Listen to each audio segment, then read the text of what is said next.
You can, when you're ready, you can put up that PDF file.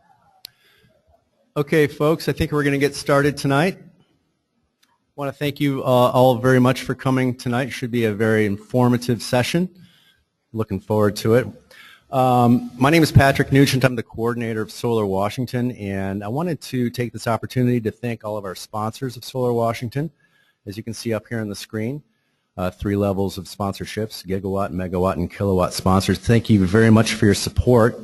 And I want to thank all of our members, including business members, professional members, individual and student members. And these folks include a wide variety of people, both in the industry and not in the industry. So we're talking about installers, electricians, homeowners, educators, designers, so on and so forth. We really appreciate your support, and without your support, and put on things like this, events like this. And also, volunteers. We really appreciate the efforts that volunteers do for Solar Washington.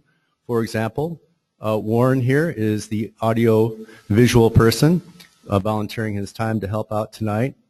Outreach events, I want to thank folks like Joan Schrammick and David Watterson who have volunteered their time at various outreach events during the summertime, and folks kind of behind the scenes with website and social media.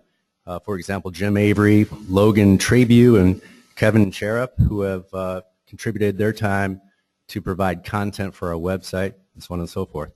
And last but not least, board members. I want to thank you for volunteering your time to help this organization achieve its mission of advancing solar energy in Washington State.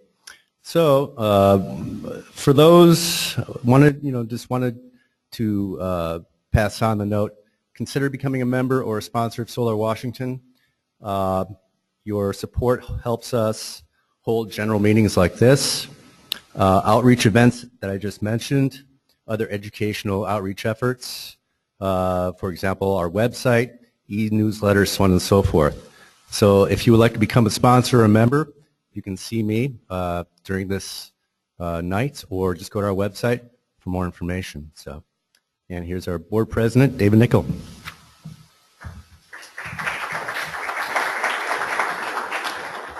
Hey folks, I'm David Nickel, and actually, as a quick addendum to what Patrick was saying, when I was working in residential install in Washington State about 4 years ago, I lost a number of bids to A&R and Puget Sound Solar because people would look on the Solar Washington website and see that they were a gigawatt sponsor and think that that meant that they'd installed a gigawatt of solar. And so, just saying, that can be, pretty viable. But let's see, tonight we're going to be hearing from Jeremy Smithson right over there. He's going to be giving us an update on what SIW has been doing for the last year and kind of where their efforts are going. And then we're also going to hear from Jake Fay. Jake's coming in at about 7-ish, I've been told. So he is the WSU Extension Program Manager for Solar, and he is also a state representative. So he's going to be talking about new legislation in Washington State and kind of what we're trying to achieve. And then on a side note, too, I should mention, in keeping with tradition, I think we're also still going to meet at Finney Market Pub afterwards. So that's still going to be the same place. It's just up the street, pretty much. It's all within walking distance. And a quick addition. I think last time somebody mentioned that we were doing a survey of all the installers and manufacturers in Washington State for just to try to, it's an economic survey to try to arm the legislature with something to help them pass solar positive legislation. So I believe that we had 54 surveys we sent out. Now the surveys are completely anonymous. There's no way anybody, including us, can know where the data comes from. We just know we send out this list and we get back this data. That's all we know. So it's some pretty sensitive financial information, but it's completely anonymous. And we've had a total of 17 people return the survey after 2 attempts to get the information filled out. So we're probably going to go for around 3, but if any of you are installers in the room and if you have not seen the survey or have not filled it out, let me know, and I'll make sure to personally get it to you because, like I said, completely anonymous, can't be traced back to you in any way, and it will really, really help pass solar legislation in Washington State. So I think that's about it. I'll go ahead and turn it over to Jeremy.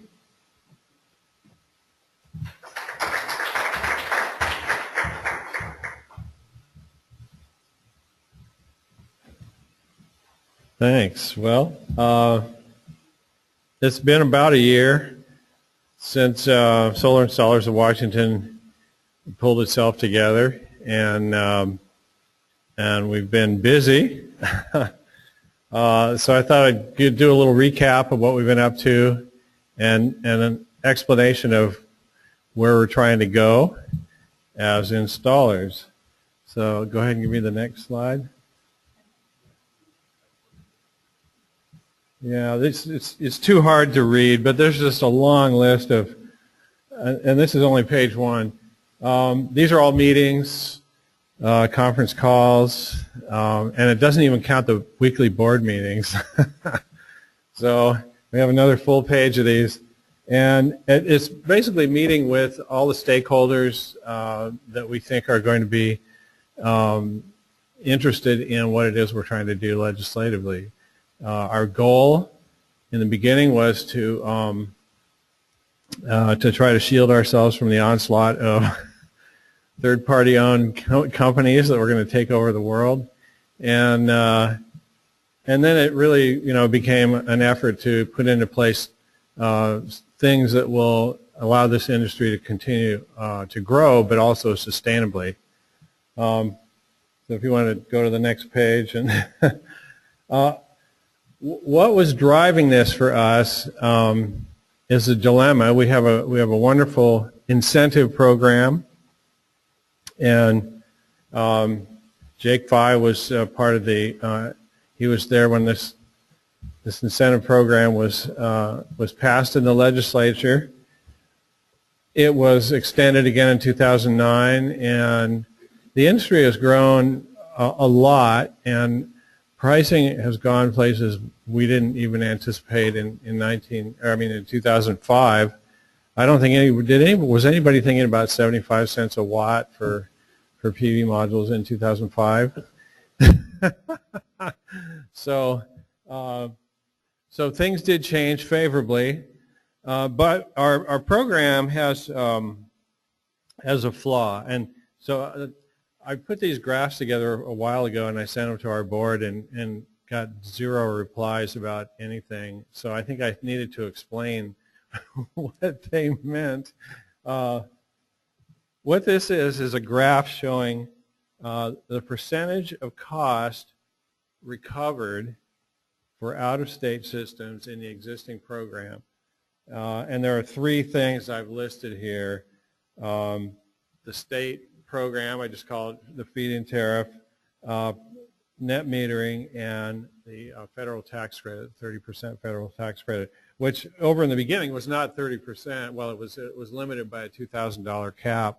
So that starts out, in the 5% range, and then our incentive was about 35%, and then net metering represented 60%.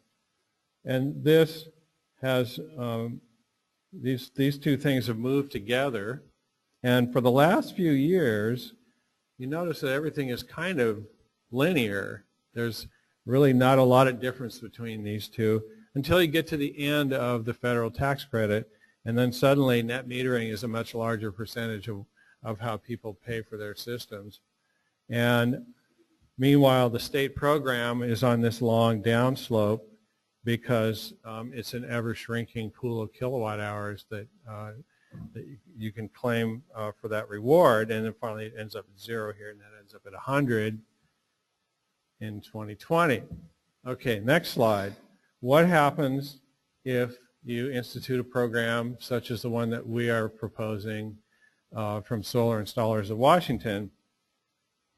What we want to do is extend the program out, but within the funding limitations that we were handed in 2005.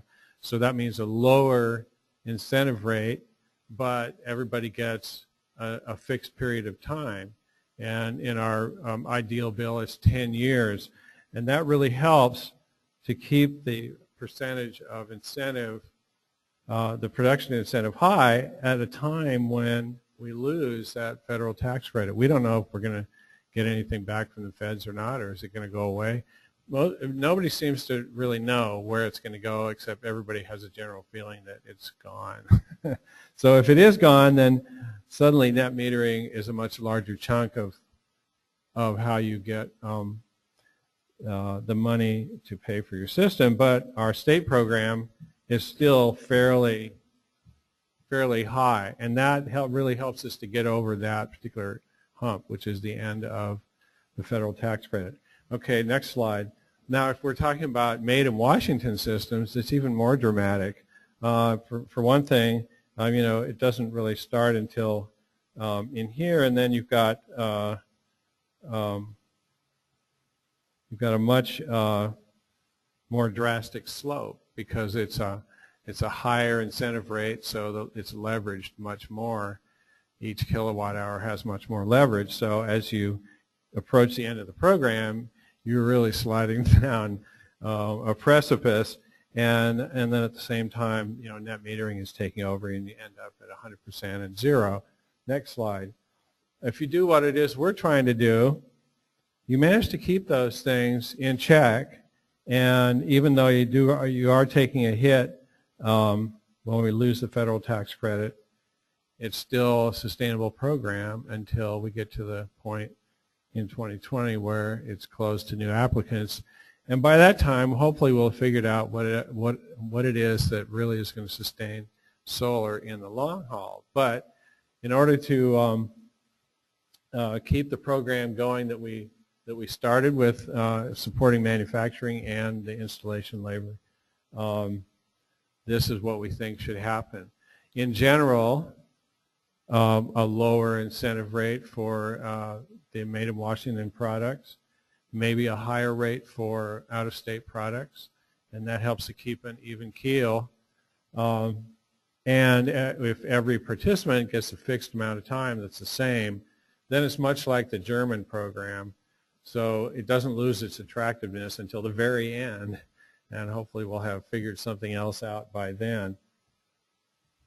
Next slide. So why are we doing this? Well, we're part of a trend, and it's going nowhere but up. This is SEIA's solar data cheat sheet they put together for 2014, and you can see solar accounted for 74% of all new electricity generation capacity installed in the first quarter of 2014. So it is a big deal. But primarily, if you look at the installers, next slide, we exist for our customers. And so the data for approval rating, or whatever you want to call it, for solar energy is very high. This is actually from 2011, but nothing has really changed much since then. It's probably even higher. And it doesn't even just include customers now. It's even utilities like the Arizona Public Service. So there's definitely a movement going, and we're trying to help facilitate it as the people who bolt these things down. That's all I've got. It's going to be an interesting session coming up. We've been meeting with stakeholders such as the utilities, the manufacturers, and legislators. Jake Vi has a process going, which you're going to hear about. And we have a lot more work to do. And then it's a crapshoot whether or not we even get a bill. So that's the way it goes, but we're willing to put in the time and effort because, what we did we started back in 2002 is still carrying through. That's what, it's still working today. So that's encouraging. If we can actually get the legislature to move on things, we can do good things. Anybody have any questions?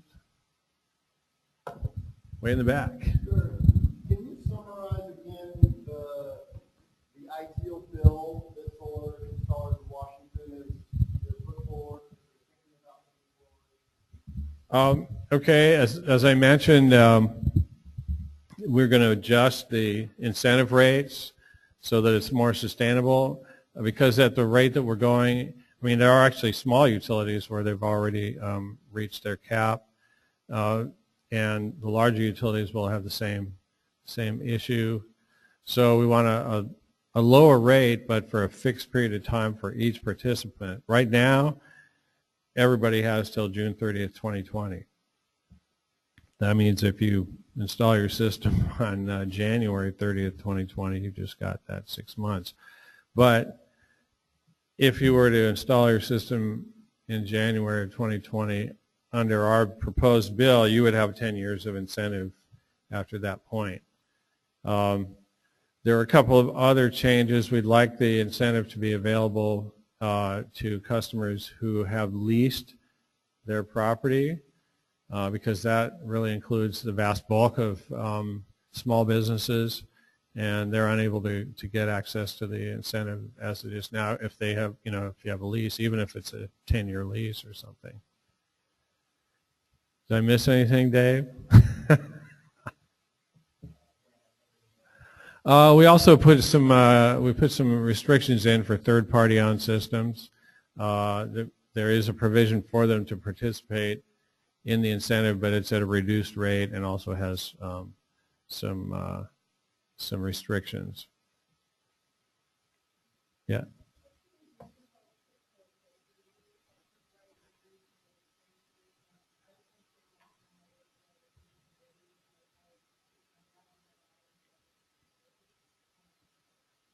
That's a great question. Our timeline, basically, at this point, we've had meetings with manufacturers and utilities and others. The next step is to actually go out and talk to legislators and constituents.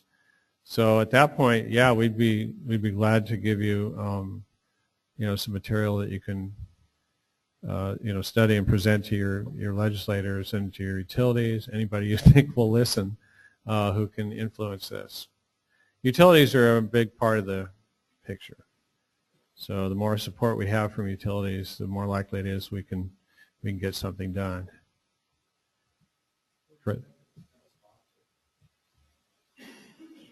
No, that's shifted. I don't know. I'm not sure at this point.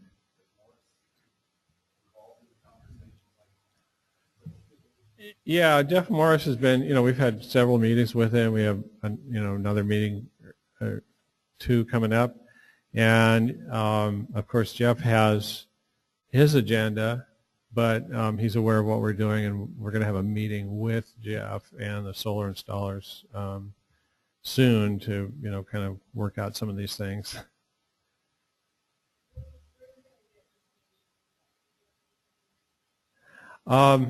We have a website, which I did not put in the slideshow, and we can also publish that through Solar Washington. So, yeah, we can make that information available that way. We've been kind of, what's the word, cloistered for the last several months, trying to get all these other tasks done, and haven't really thought too much about outreach. So we will make that info available. At Solar Washington would be a great way for us to publicize that as well.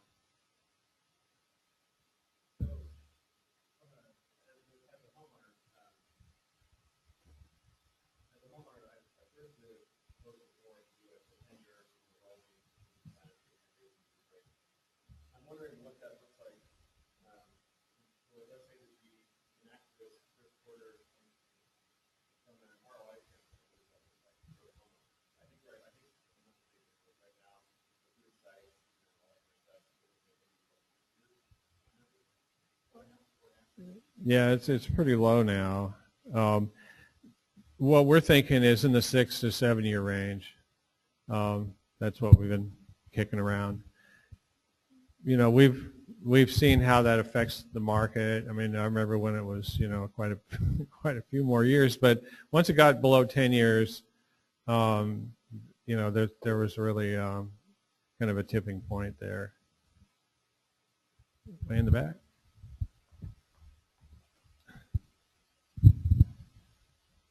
Sorry if this is a dumb question, but can you describe the current net metering law in Washington? In net metering as it is now, it has a cap of total total power, kilowatt hours in each utility district, and it also has a cap on the size of the system. It's 100 kW.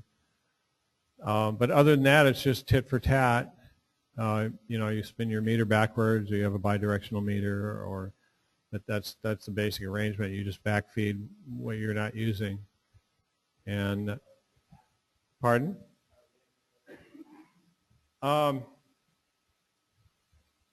In Seattle, I think it's 20 megawatts.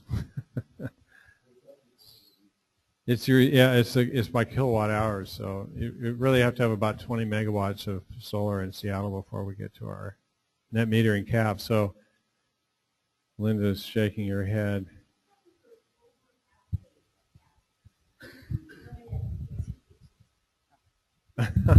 I guess we're over halfway to the cap in PSC. Anybody from City Light here?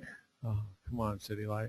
Well, no, I think it is 20 megawatts. I worked that out a while ago. I think it is 20 megawatts. It's a big number.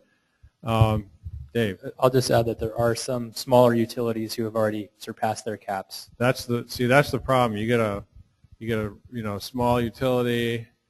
Well, they have there's a minimum, there's a floor as well. But for net metering, yeah, they may have already, gotten. Seattle's got, they sell a lot of kilowatt hours, so we have a pretty high cap. But even if you wanted to put in more than 100 kW, you just go talk to them and say, hey, look, this is what I want to do, and it's not that they're restricted. It's just that they're required by law to offer that up to 100 kW. Yeah. Oh, sorry, unique opportunity. I was trying to get Leslie back there. But sorry, I'll pass back to okay. Leslie in a minute. But for the out of state, or not really out of state, I guess, but more for the lease systems that we're worried coming in from out of state right now, like Solar City and stuff like that.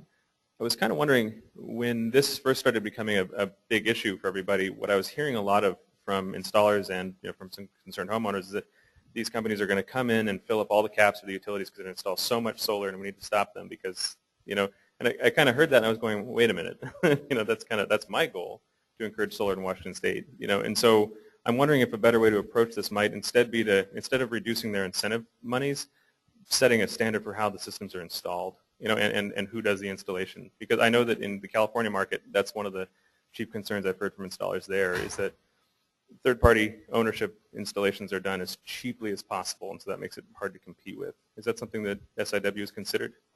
Well, one of the components in our bill is oversight in that regard by the UTC. So it's really consumer protection type of things.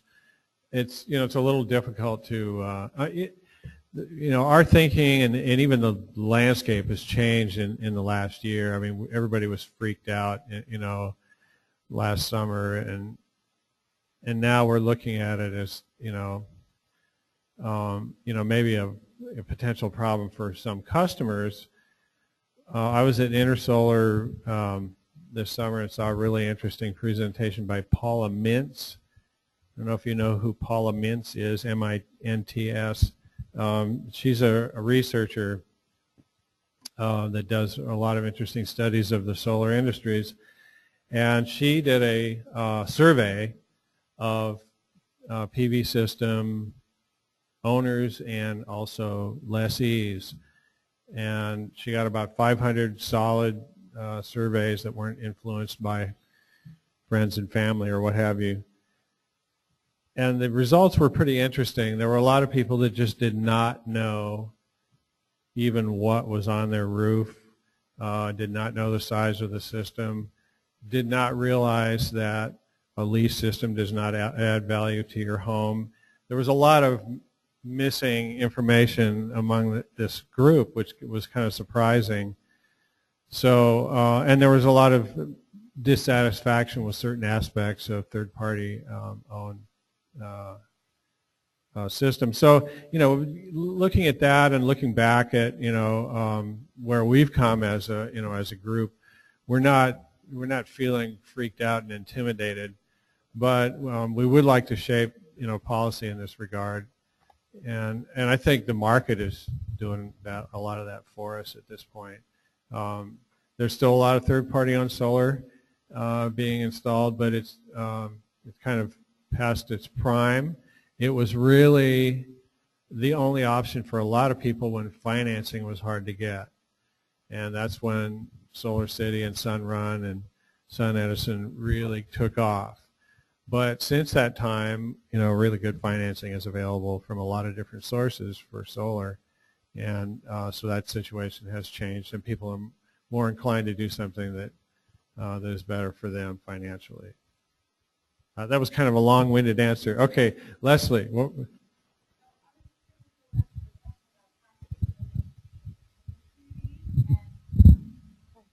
Thanks. Going back to the question about the caps. At Snohomish Beauty, we have about, we just hit 3 megawatts of installed capacity of solar, and our aggregate net metering limit is about 7.5 megawatts, so we're closing in on the halfway point. But the question of net metering caps and the production incentive are two very different stories, and most of the small utilities that are hitting caps are hitting their production incentive cap, and our aggregate amount we can pay annually on the production incentive is growing exponentially. We're not actually halfway to our limit yet, but we still project that we may hit our limit in the next 2 to 3 years, and it varies from utility to utility so much because it depends a lot not only on the system size but the percentage of those that are installed with Washington-made equipment or non, and there's really different emphasis in different regions of Washington State on the Washington equipment or non, so that's sort of an interesting question. But most of the utilities that are seeing a lot of solar and are watching their net metering cap are looking at, I would say, between next 2 and 4 years based on this year's growth and maybe 1 more year's growth of hitting that production incentive limit. Yeah.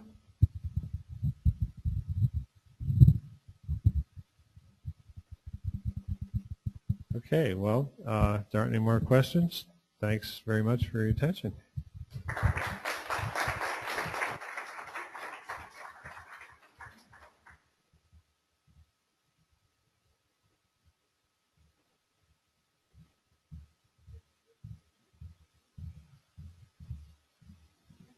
Okay, so it looks like Jake is a little bit delayed. He should be getting here. Oh, I'm sorry. I've never met. Sorry, Jake. So Jake Fye is the next presenter. He's going to be talking about legislative efforts in Washington State, I believe. So come on up, Jake. It's all yours.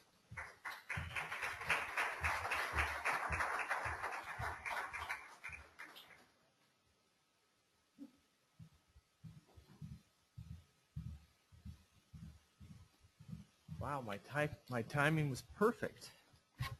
I didn't get lost either. Well, thanks for the invitation. I'm Jake Fye, and I wanted to, although I am a state representative, I actually am here as the director of the Washington State University Energy Program, and happy to be here. And I guess we'll take questions at the end. Is that your preference? Okay, so why don't we go ahead and begin then. So I did want to spend a little bit of time on a little bit of information about what's been happening with solar. It's not going to be a surprise to you, but I think it's probably a good context for the rest of the presentation. I'll talk a bit about the executive order and what the assignment, what the assignment is to the energy program and the process that we're undertaking. So this ought to be no surprise to the audience. We have seen a great uptake in solar installations in the state of Washington, and it's something on the order of about the last few years, about a 25% per year increase. That's good. That's what I think the legislation and the legislature intended to have happen at some point. As you can see, it took a while to get things cooking, but it's now doing quite, the level of solar installations is going quite well. I wanted to just say, although that I've been in doing energy efficiency work and some renewable work for over 30 years, I'm not going to claim to have all the understanding that you folks do about the systems, about the business proposition. I know it from the state government side, and I also know it a bit from the legislative side. So I'm primarily here to hear from you, but to give you kind of an update. So, and this probably ought to be no surprise to you either, as to where the installations are happening. And that is really targeted around the Puget Sound area, and particularly in Seattle City Lights and Puget Sound Energy Service Territory. That has something to do, I think, with your activity, probably mostly have to do with your sales efforts and the incentive program, but also probably says something about the support from Puget Sound Energy and Seattle City Light.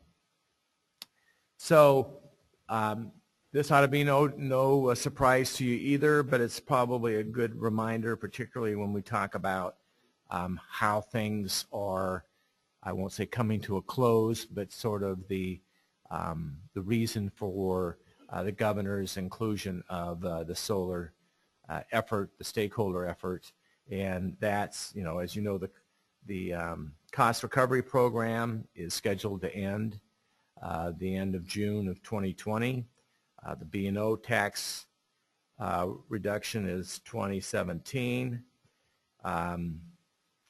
We also have federal efforts, and I would say you're lucky you're not dependent solely on the federal government. I wouldn't want to be. I don't think we can count on them for much of anything nowadays, but that there are some expirations obviously coming up there too that will affect the financial proposition for anyone wanting to make solar investments. So about the executive order, our office was designated to be the prime state entity involved in the stakeholder process, with support from the Utilities and Transportation Commission and the Department of Commerce. If you've, I'm sure, followed the responsibilities of our office, we're named in the legislation from the very beginning. We have a role to play. It's primarily a technical role, but it also, I would say, has been an advocacy role in terms of making the program work as best we can, given the limitations it has, but also trying to foster advances within the solar industry. So the stakeholder, this is probably a good point to say that the executive order process is different than the process that's been undertaken and currently advanced, and in the past advanced by Representative Morris. Ours is a broader charge. Ours is to take a look at the whole situation. So it does include the sales tax exemption.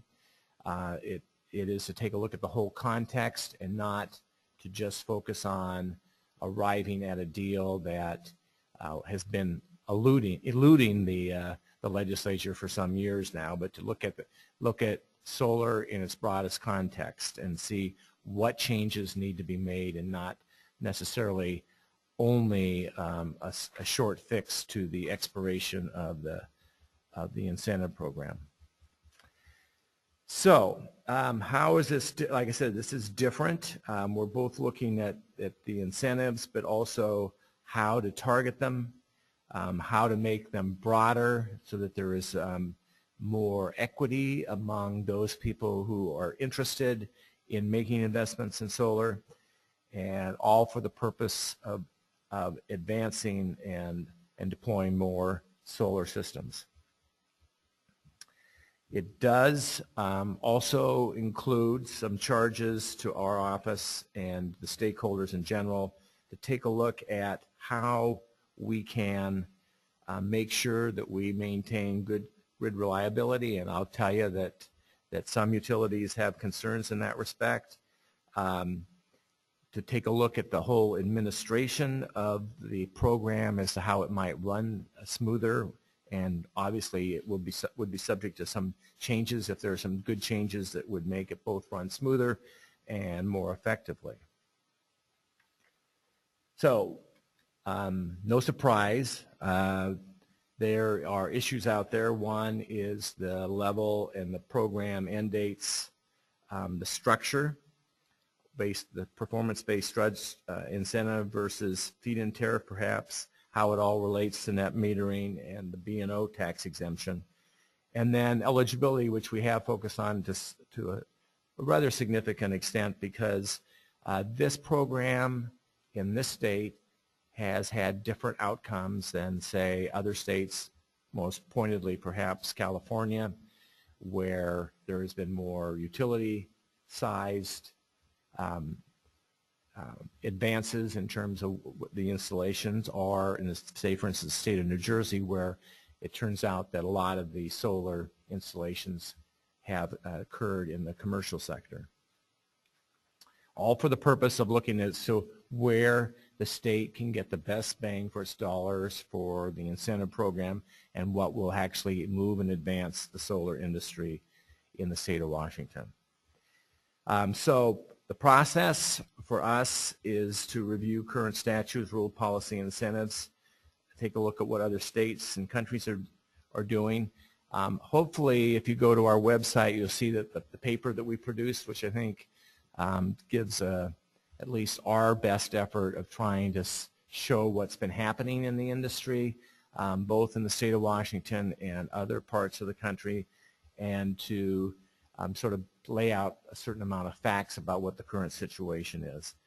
We convened at the end of June a large stakeholder process, and we have collected comments and interviews with stakeholders. Part of my responsibility is to get out and visit with folks individually, as well as convene this larger process. We convened a smaller group that would focus on two aspects that we felt was essential and was actually recommended by a number of people participating in the initial June 30 meeting, and that was to talk about what the objectives ought to be for advancing solar in the state of Washington, and what are sideboards do we need to have the discussion about how to move forward. So for instance, in that course of the conversation, although there was some support for incentives for solar water heating purposes, and not to say that that's not a worthy idea, but we felt, and we got feedback from some of the stakeholders, that if we went into that territory, we may get ourselves down a path where we wouldn't be able to get our main objective, which was related to production of electricity from solar. So we had two meetings, and in fact today we put together our latest version of the discussions that have taken place, that lays some wording to the objectives and lays some wording to the framework options that we have moving forward.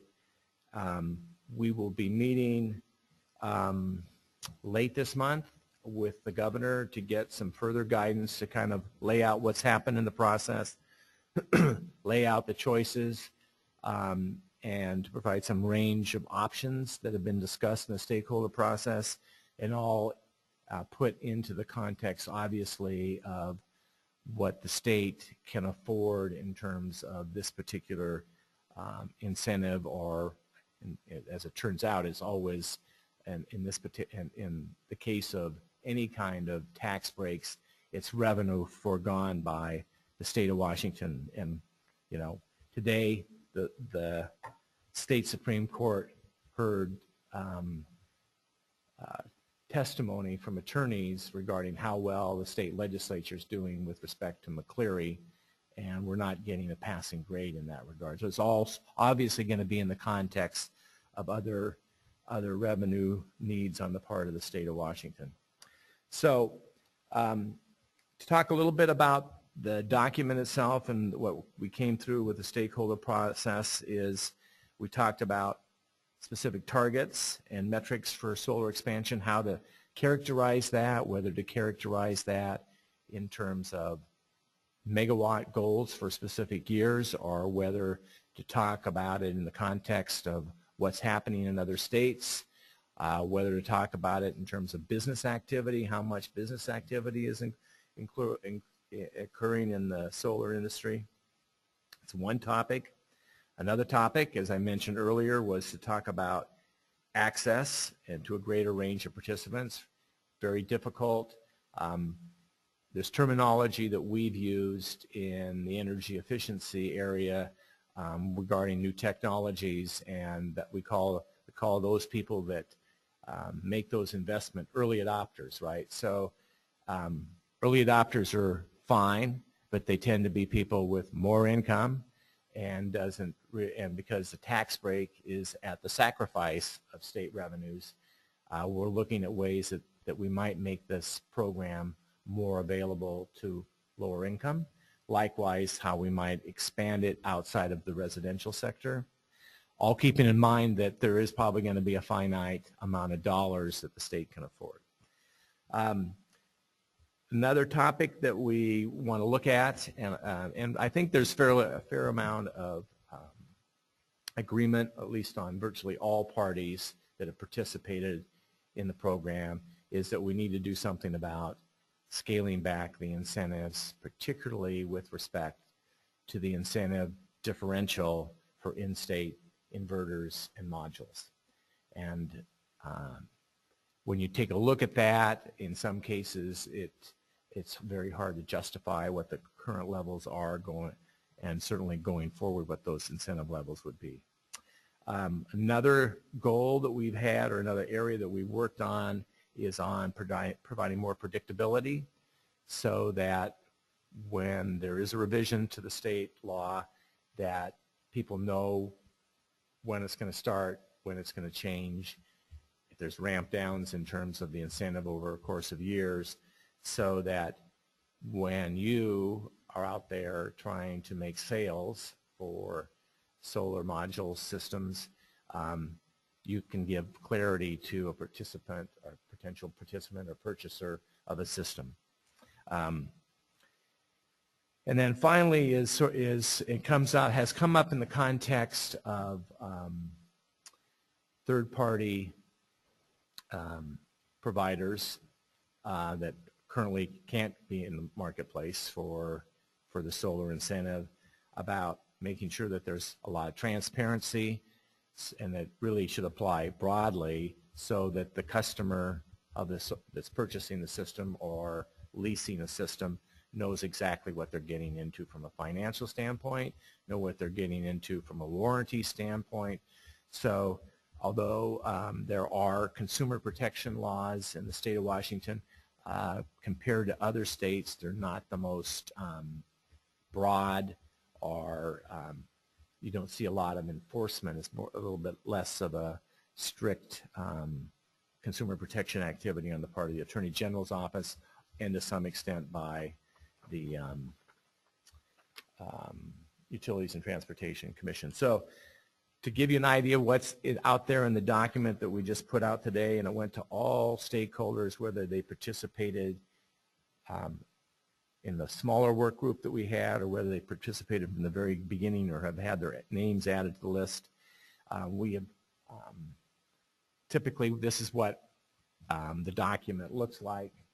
So it's basically what the current situation is, what the objective is, and then options to move forward. So in this case, it's the cost recovery incentive, with the objective being to increase the number of installed megawatts per total expenditure by the state, and then options are creating a predictable step down of the incentive base rate, or factors using factors of capacity or time-based allocation thresholds, reducing the differential between factors for in-state equipment and our community solar in comparison to the base rate, develop alternative mechanisms for providing the incentive for in-state manufacturing, maybe not having the as much of a differential, but having on the B&O side something that would in some respects make up for that.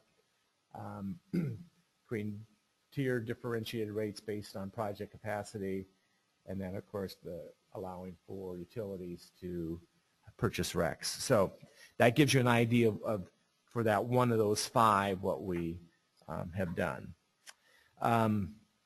So I think it's for the next week and the next 10 days, basically we're taking comments again from folks on what we put together in terms of objectives and frameworks, so that when we provide the briefing to the governor, we can indicate where we observe folks to be on these different options and issues. And once we brief the governor, then we will be reconvening the larger group and decide, and we will probably have a recommendation at that time about creating small work groups that would take on specific issues, whether it might be the incentives or whether it's consumer protection or whatever it might be. The challenge that we have is we need to be done with this in November. So we've laid groundwork in the past couple of months, and obviously people have been attentive to the process, and now we're going to be getting down the cases, so to speak, in terms of having people work on solutions. With this being an effort that's going to involve legislation, the challenge will be to get people to neutral or support and not have situations where we're going to have difficulty moving the legislation because some parties are inalterably opposed to the changes that are being suggested. You're not necessarily in the most advantageous space, and that's because absent action by the legislature, then the program goes away. So it's my charge, and I expect to also play a role on the legislative side. It's my charge and my agency's charge to try to put something together by November that we can take and put into place in terms of draft legislation that has a good chance of moving forward during the legislative session.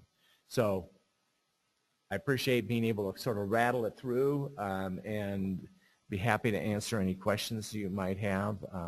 I'm here as long as you have questions that I can answer. So with that, thank you very much.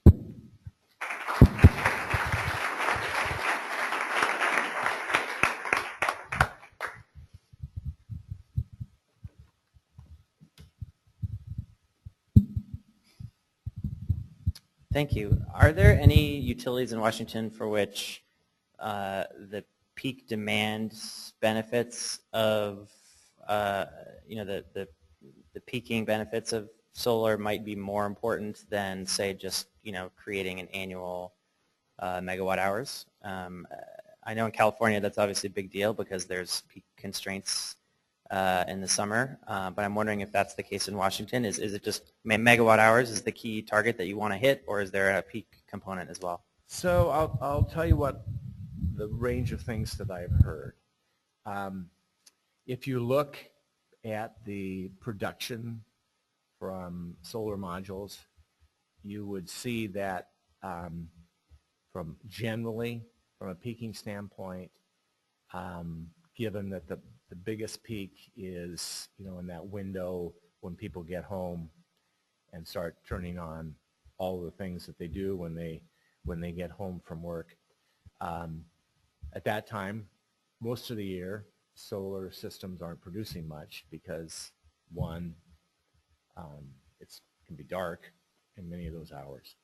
So some utilities would point to that fact that actually maybe compared to other resources, that solar doesn't have some of the advantages that you would hope for in terms of when the loads are more peak. but it's really going to depend upon the individual utility. It's going to depend upon whether the utility is more of a generator and they can take the power and sell it, or whether they're a full requirements customers of the Bonneville Power Administration and you know, they're not a generator themselves.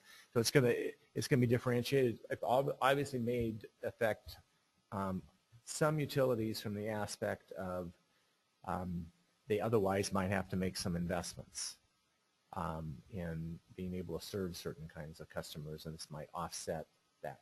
So it's going to be very specific to the utility and even within the utility to certain feeders or portions of their system. But generally, it'd be nicer if you had a load curve for solar that more matched up with when demand is highest. Although, you know, we're getting to a situation like with this year where seems like we may be getting a second kind of peak during the course of the year in the summertime where you might have more air conditioning load.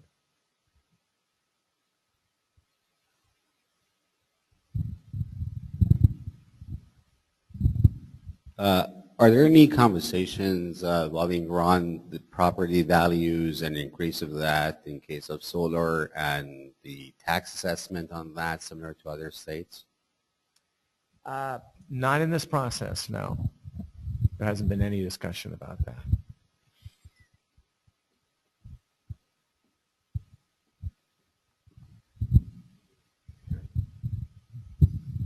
Hi, so I'm wondering, one of the concerns that I have, I don't do a lot of solar in Washington State. I'm mostly out of state, but I do live here. And one of the things that I'm concerned about is as the incentives start to decline, I'm afraid that we're going to see people who maybe have moved into the Washington State sector as manufacturers start to leave. So in other words, I'm kind of wondering from a legislative standpoint how we can keep people here as manufacturers after the incentives decline. Well, at least based on conversations, and I don't think this is a secret, I think we've got one manufacturer in this state that's on the ropes right now.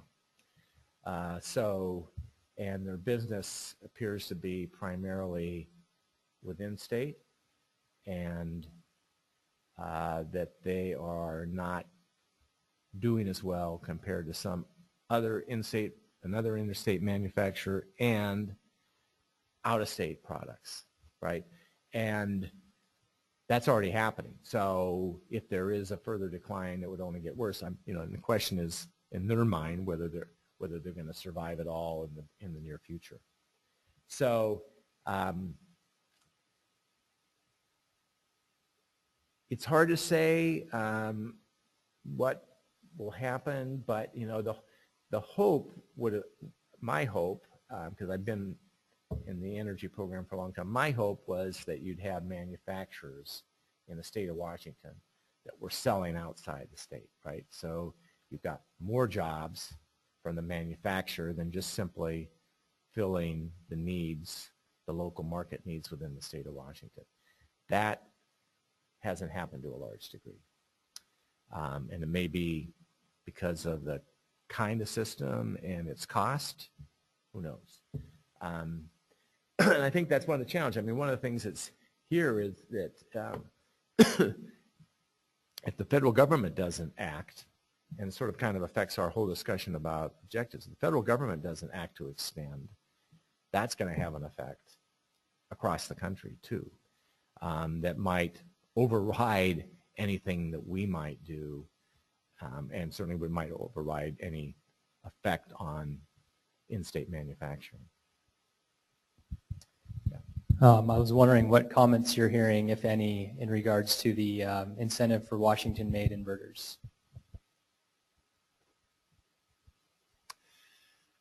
Well, there hasn't been what I would say a differentiation, too much of a differentiation. I may not, remember everything that everybody said. That's one of the challenges that you have.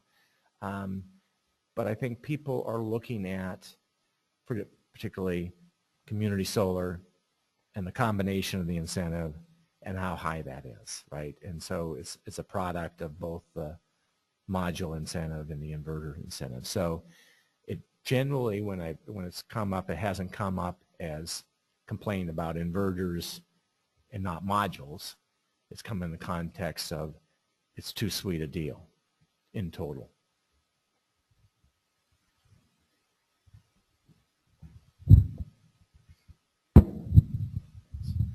So is Washington State University looking at the revenue that's been generated by the dealers and the manufacturers from the incentives that have been paid out? You're talking about the tax incentives? Yeah. Yeah, manufacturers and dealers are paying lots of tax. How much the state is getting for how much they're giving? We can take a look at that. And I'm not a tax person, so I have to be careful here. But the fact that there isn't sales tax revenue on it currently, so that means it would be the B&O, payroll taxes, right? But if it's a payroll tax, that's not a state revenue. That's a federal revenue. So the state doesn't get anything because we don't have a state income tax. So. But I think it's worth looking at. One of the challenges we've had, and I didn't spend a lot of time on this, and it's unfortunate because of the way in which the Department of Revenue is set up, is there's a real information gap out there. I mean, we have a general idea of what solar systems are selling for, but it's not reported. And even information on who gets tax breaks, revenue historically, and I think it's not just about solar systems, is very restrictive on who gets information on who gets incentives. In fact, from my legislative experience, I believe it's only the chair in the House and Senate of the revenue committees that gets to look at the information. No one else gets to look at the data on specific tax breaks across the board.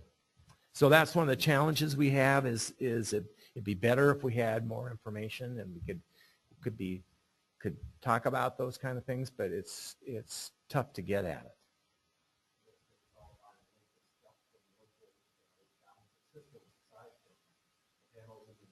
Sure, that's right. Right.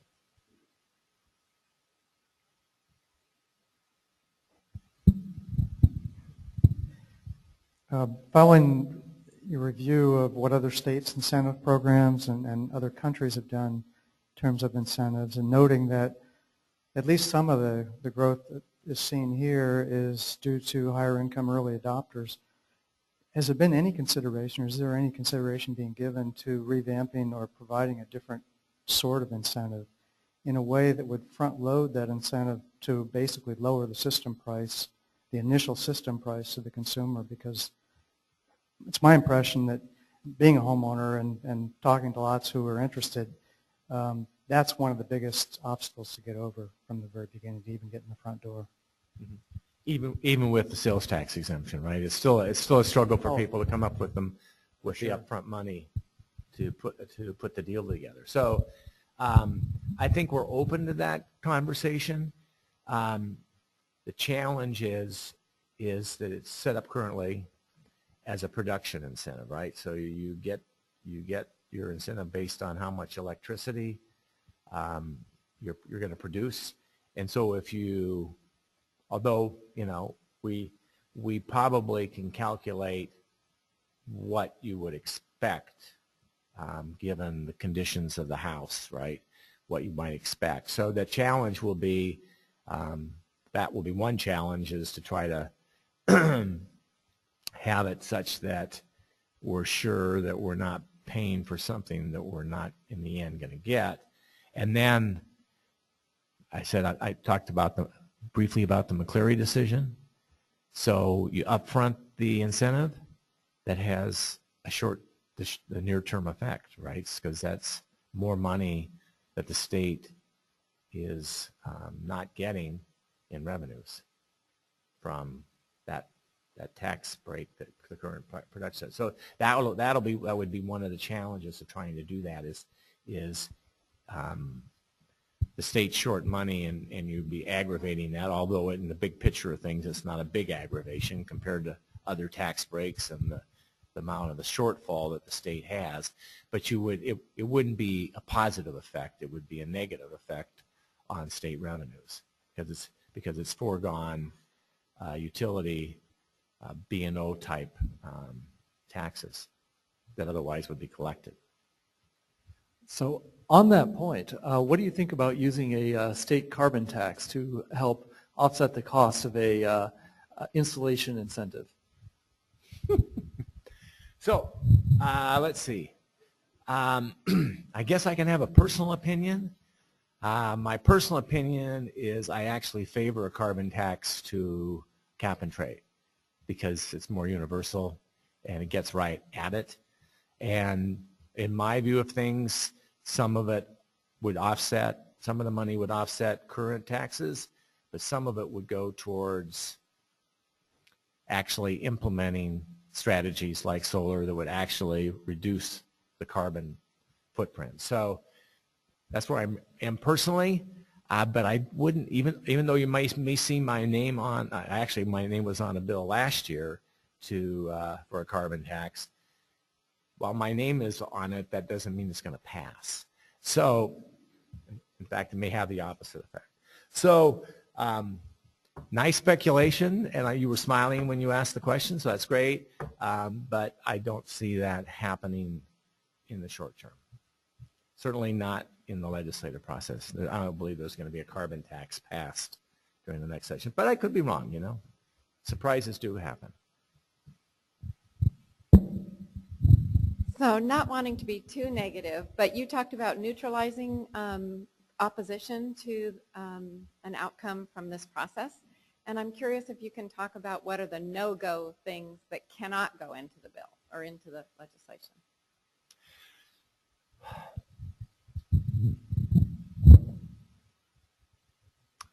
So I hesitate, but I think it would be true. For some utilities, they're looking for some recognition of their fact, and we can debate whether it's real fact, but from their perspective, their fact, that those, when you combine the incentive with other aspects of the situation in terms of the net metering, that those customers that are putting in those systems are not paying their fair share into the distribution cost of the utility system. And it's somewhat discussed in terms of fairness and equity to other customers, particularly other customers that are more lower income. So that may be a possible issue. I'm not sure whether we can how we'll kind of get around that, but it's an issue that at this point they seem to be kind of stuck on. I would say that also reducing the incentive for in-state manufacturing has got to be addressed. And I think people would think we haven't done our job if that doesn't happen. The sweetness of that incentive.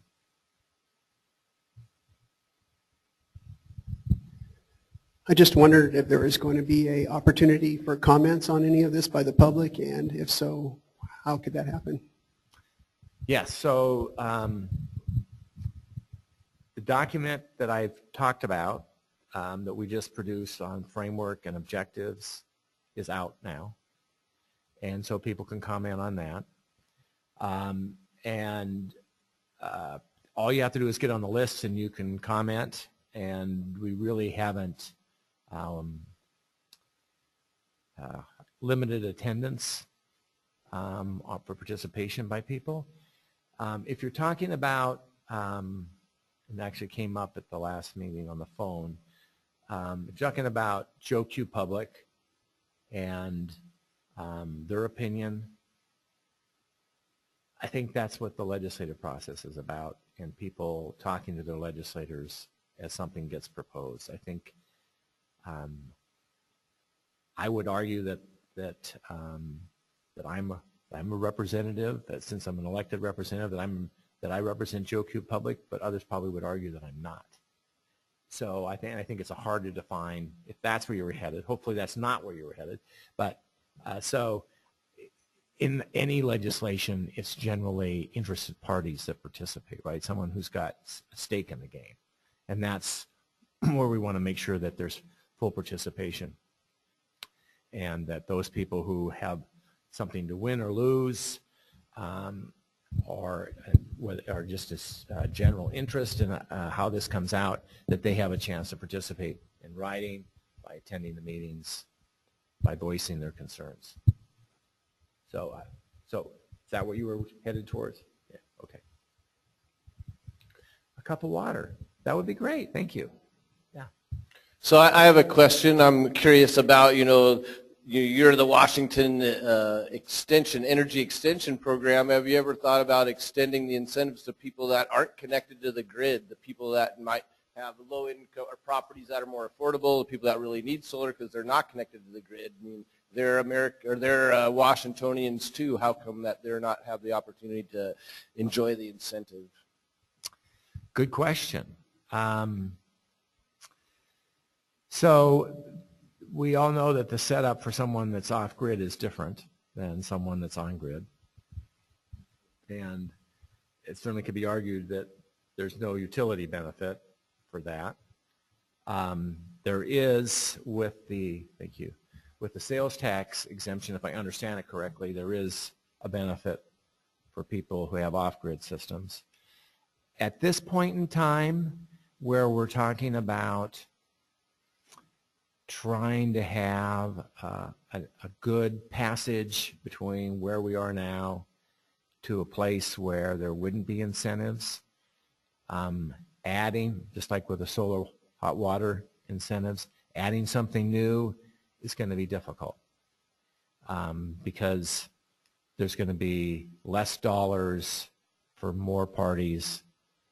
So but this is the first time it's come up. So that's kind of my first reaction. But if you must be a persuasive person, otherwise you wouldn't still be in business or interested in the subject. So if there's an argument there, I'd be willing to listen to it. I'm not sure that there has a substantial, it's not a bank breaker, so to speak, because I don't believe that there's all that many more systems that are that way. But yes.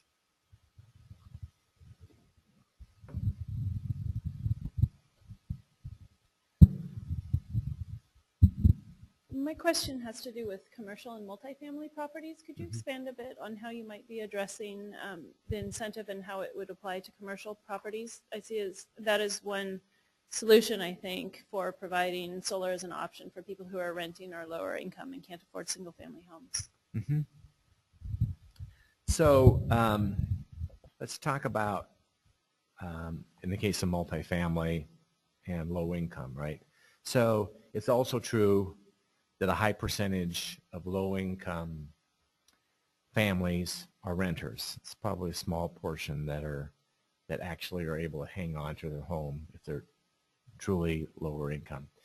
So how to deal with that sector, and the way to deal with that sector might be not to worry about those people in that kind of situation where they're renting an existing multifamily, but you might target something towards new low-income housing where it could be part of the initial cost and might be more feasible. And generally those are public nonprofit kind of ventures, so you could see how you might be able to target some kind of an incentive for those systems, and that there could be some benefit to the renters because the utility costs would be lower. So that's an example. Commercial scale for me is a little bit more complicated because I'm going to need a little bit more schooling from people about the whole tax consequences for that, and to make sure that we're not doing something that's kind of like a giveaway, and that it actually would incent the marketplace in a fair manner. So hopefully when we get, as we go through the month of October, early November, we'll have some strategies that people will be able to suggest that will be equitable and expand the marketplace of eligibility.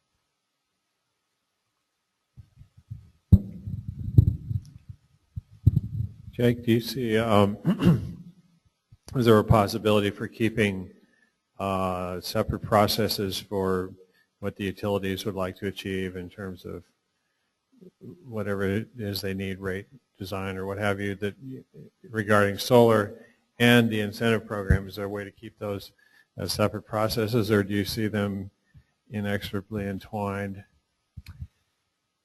Well, that big word that you used at the end, I think that means it's so wound together that you couldn't begin to separate them. So what people say in the legislative process is everything's related to everything. So there's always deals that are made, and so I think they're gonna be connected. How connected? How vital the interest is. I've tried to push all parties that are participating to not lock up on issues, that they ought to look at what the final product is before they make a yes or a no or a neutral kind of decision, because as opposed to asking for people to identify what's a deal breaker for them, it might be a deal breaker, but the rest of it might be so sweet that it's no longer a deal breaker. So I'm trying to keep people away from that and try to take things in the whole context and come to a conclusion that it's better than the alternative if nothing happens, and it's better than other alternatives that could be proposed. So. Hi, so Solar Washington has a survey out right now to all the installers and manufacturers. We're trying to determine how much money is going back into the local economy based on solar. And so when you were talking about the cost to the state for these programs, I'm kind of wondering if there is an actual just kind of simple dollar figure for how much this is costing the state, because this is making me think that when we collate the data that we're collecting, I'm curious how close we are to having this program pay for itself by increases in jobs, since the jobs have been growing, at an incredible rate for the last 5-10 years, I would say, probably in the industry. So do we have a specific dollar figure? I don't, but I can, if you want to send me an email, we can kind of give you an idea about that or what it's been. I think there's a way of separating the sales tax exemption from the production incentive, because the sales tax is sales tax foregone. If there were no systems sold, there wouldn't be any tax anyway to be collected. But the production incentive is a subtraction from the utility tax. So that's the number that I think you're looking for.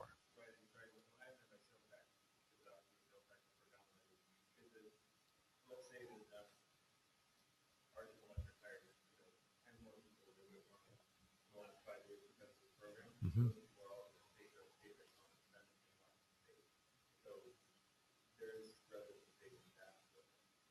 Yes, and that's sales tax, right? And that's offset against what the tax, the reduction in the utility tax that's collected.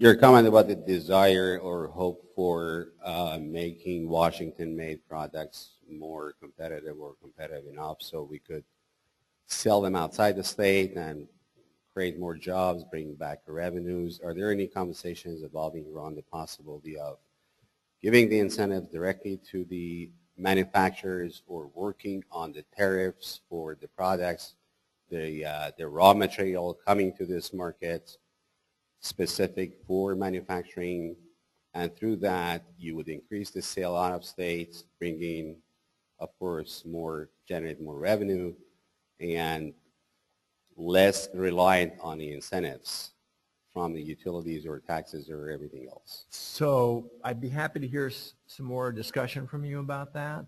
I think we're open to talking about a better way, a more cost-effective way to encourage in-state manufacturing. I don't believe that the current way that the production incentives is set up gets us where we want to. But so that's going to change. So that's a good question. Is there something different you could do that would have the effect that you're after, which is sales out of the state of Washington?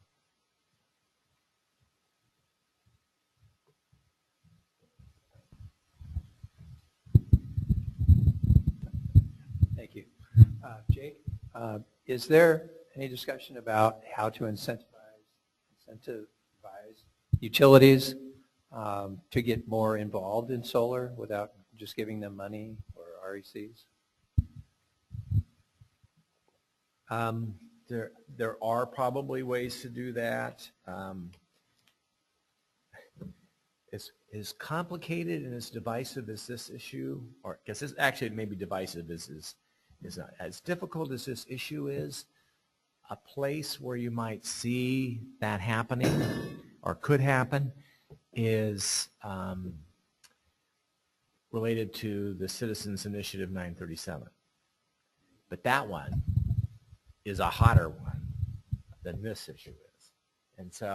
And people are very afraid of opening that one up. So I'm not coming up myself with that, although I'll say this. I see interest in the private utilities getting into, private electric utilities getting into the leasing business. And if they can make a rate of return on that investment, then that's incentivizing them, right? Because that's profits for their shareholders. So maybe there's something there, because they are kind of swirling around that issue, and they're not universal in that, but at least Avista, I think, in particular, is looking at if there was a way that they could be leasing systems. We have a question from our audience outside of this building. Ooh. Exactly. On the screen it says, can you comment on whether PACE financing is currently being considered?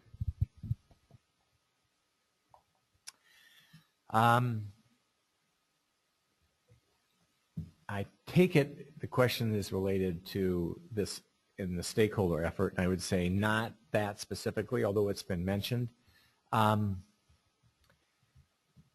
Personally, a lot of people talk about PACE financing as some kind of panacea for renewable systems and for energy efficiency.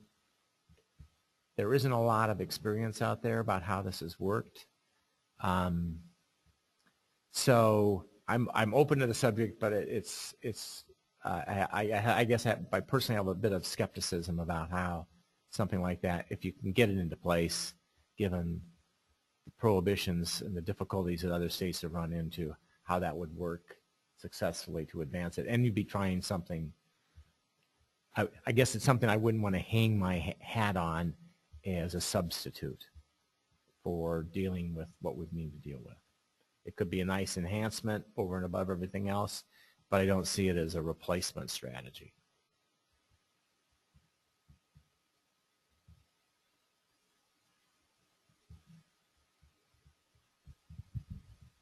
One in the back here.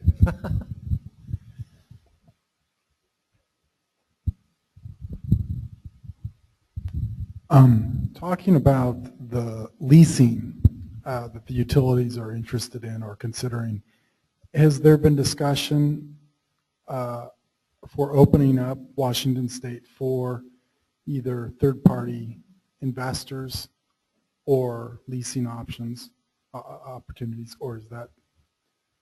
It's on the table. People are advocating for it, yes. I think from our end of it, this is in terms of, we're running a stakeholder process, so I think our obligation is when we go through this process, talk with the governor about it, because at the end it'll be a question in his mind about whatever we come up with. Is it something he wants to have as a governor request bill? I think there has to be some healthy review of this issue. And I know that in the legislative process, there are legislators, some of them quite influential, that aren't excited about securitization kinds of efforts where investors are making the money off of the financial deals.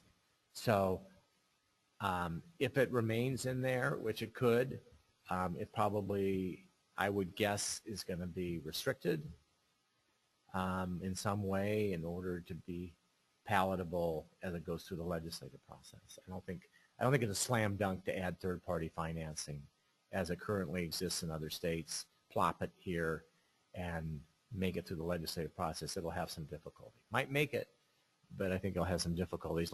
It would probably greatly depend upon what the other aspects of the deal is.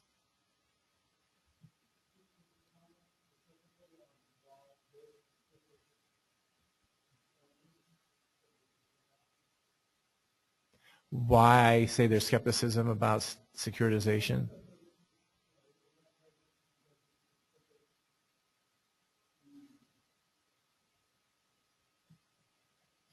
I don't want to point out individuals, so I would say there are skeptics in the legislature, individual legislators, about financial dealings of this nature.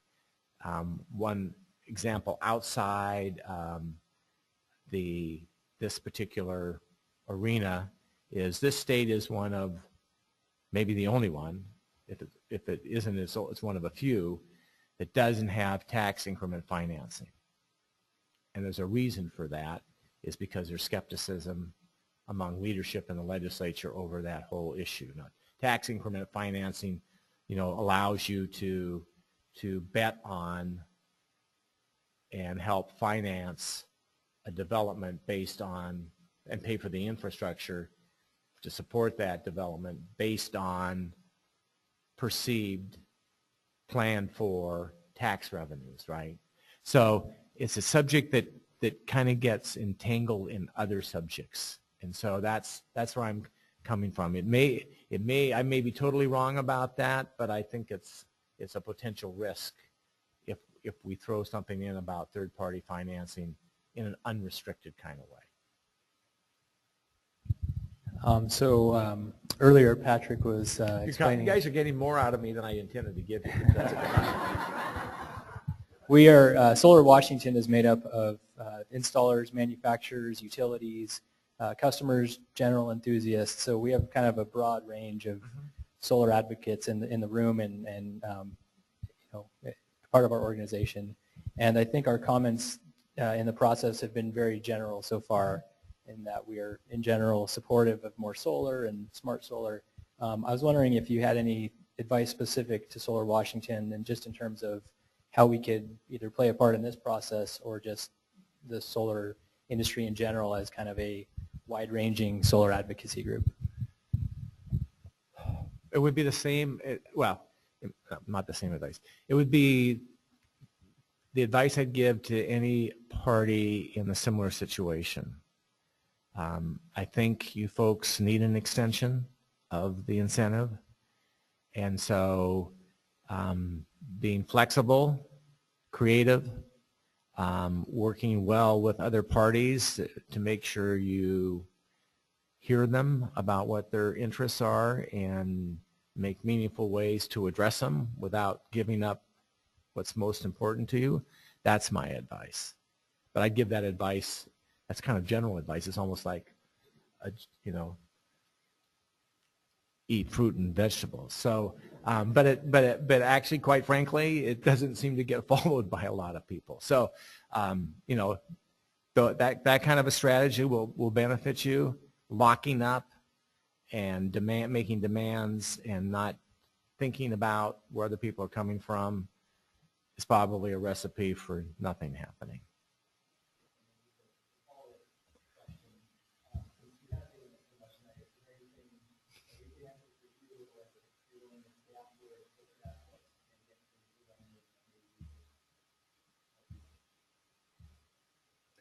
Well, it might be good to hear from at least a few people about how it's going and what's most important to you. How the business is going now, what your worry is, and what's most important to you.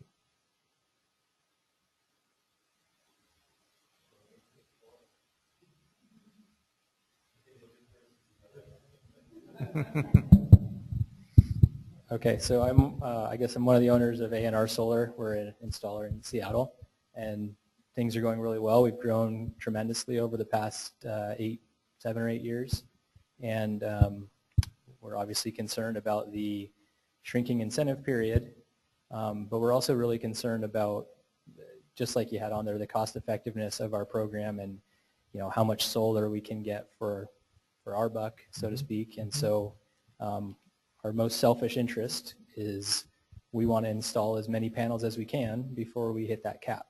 And so while I know it might not pass a bill, if we were able to pass our own bill just for our company, we would want a nice fast payback on an out-of-state panel, or an in-state panel that's price competitive with an out-of-state panel that doesn't need as much of an incentive just to install more. So probably nothing you haven't heard already, but we are very interested in seeing where this goes and trying to find a compromise that works for all parties so that we can install as many solar panels as possible before hitting a cap.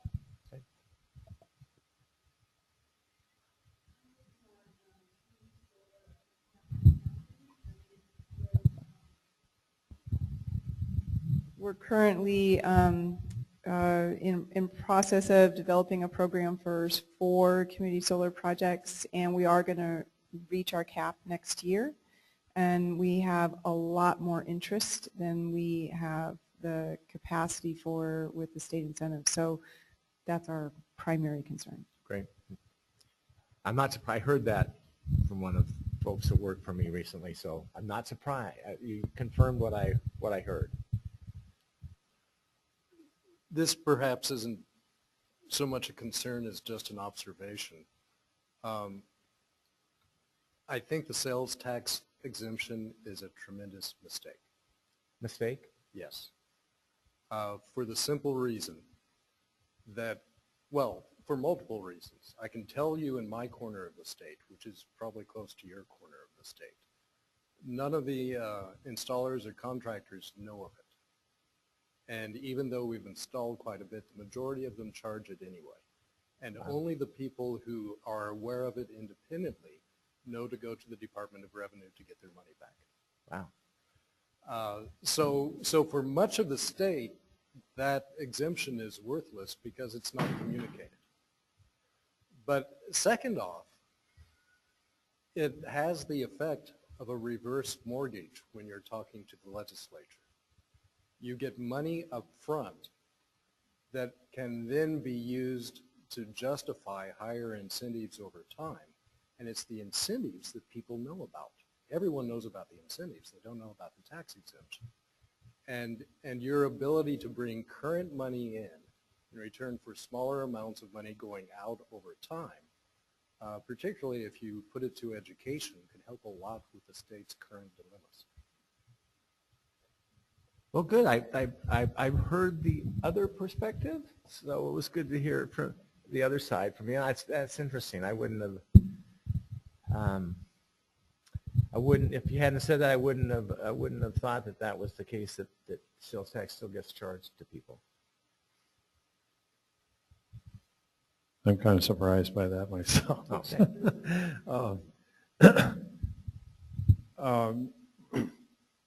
My company is Puget Sound Solar, and we were there when all this was being worked out in 2005, and actually before that.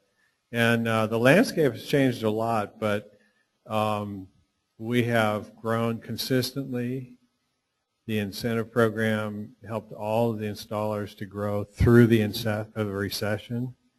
At the very time that the construction industry was coming to a halt, the cost of equipment for us was dropping, and the incentives were actually being boosted. So it's been a rising tide for most of us, and we don't expect it to keep rising forever. But I think that what your process is coming up with in terms of recommendations are really a lot like what what we're looking at, and even a modest extension of the program can help overcome the federal tax credit demise, because our customers can still recoup their investment in a reasonable amount of time if we can keep this program, if we can extend it. So it's pretty important. Thank you.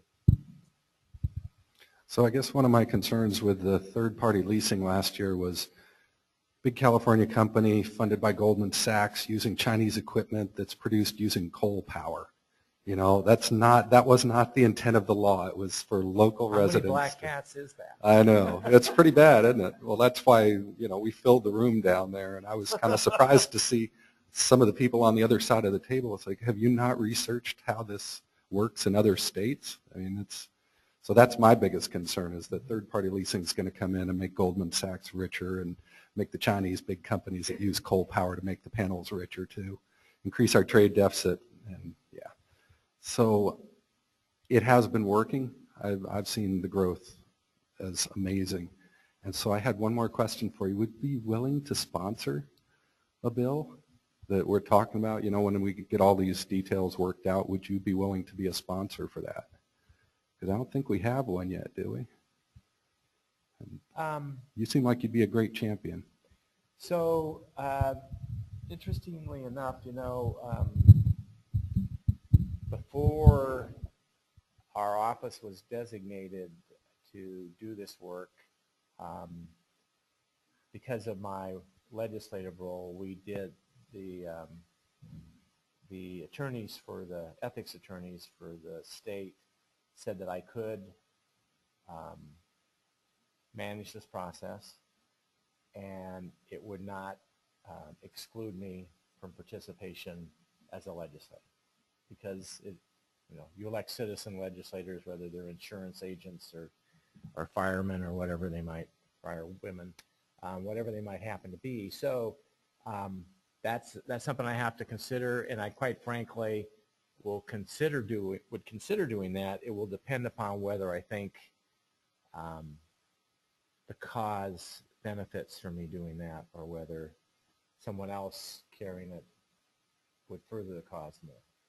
If my interest is getting a compromise worked out and getting it passed. I'm not worried about being the sponsor for it, but if that's what it takes, or what people think that, including my colleagues, think that's the best thing to do, then I certainly would consider it.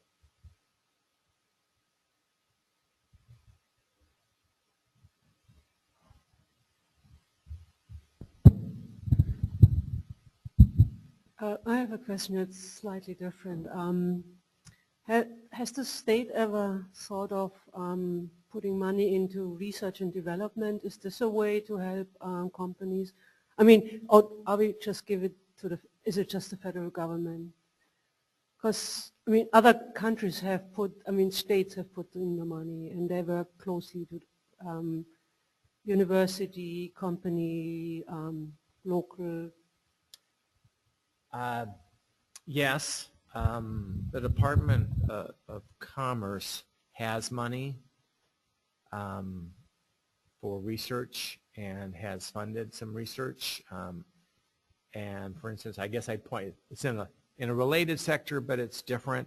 is my university I work for has got in the last session $500,000 to match up with federal money, so it can be the lead university across the country on aviation and aviation fuels. And so we're talking, biofuels by way of example. So yes, we do. And other states like New York are much better at that. But I mean, you really have to, we also have examples of somewhat of a research-related organization that the legislature just basically killed last year called Innovate Washington. So it's a landmine areas that has to be treaded through very carefully in terms of investments on R&D, because by definition, some of those investments are dry holes. You don't get anything for it. And when you're in a financial situation that the state is in, you're not looking for those opportunities of dry holes, right? So it's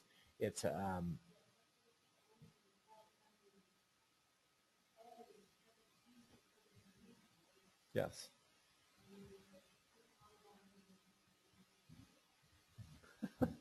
Right, and so quite frankly, the state benefits substantially from the federal investments and private sector investments on the medical side from the University of Washington, right? And I'm sure there's money that's kicked in by the state for that as well, along with the other outside money. It's an area that doesn't always engender excitement by people to make research investments. So on fixing third-party leasing, you might consider borrowing a page from the authors of I-937. In there, if you build, say, a wind farm using apprentice labor, there's an extra 10% RECs available to the utility. Perhaps, using that model, you could say that third-party leasing might be open to anyone in this, to companies, but using locally made solar panels, perhaps there's an extra 10% incentive available, or something along those lines. Or maybe using apprentice labor? Sure, either one of those. Okay, so thank you very much for the opportunity. I don't see any hands up, so I'm going to take that opportunity because I need to drive back to Tacoma tonight. So thank you very much for the visit. And however you would like me to communicate, if you want me to come back, I'd be happy to do that as long as we get it scheduled ahead of time, and so I know I don't have any conflicts with that. So